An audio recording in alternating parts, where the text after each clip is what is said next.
There are many different ways to study history. Most of the time, we can easily read a history book and learn from an expert's interpretation of the past.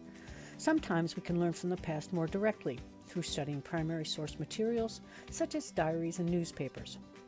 And sometimes we can learn about the past by studying the material culture of a community, like the artifacts they left behind. Learning from historical objects takes more work on our part, and we need to learn how to use our deductive powers.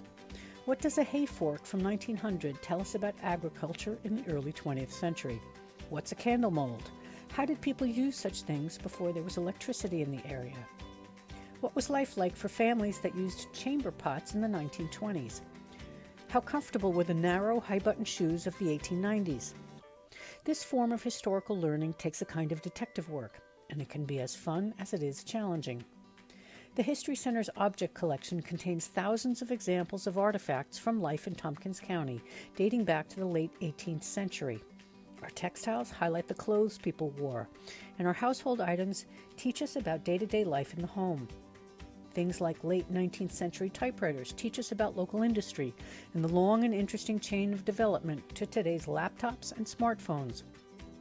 Stoneware from the 1880s shows us how artisans combined art and utility in making containers that were as beautiful as they were useful. Objects teach us about the things our predecessors created, preserved, and memorialized, and the history we can learn from them can tell us how they lived in a way that's engaging and meaningful.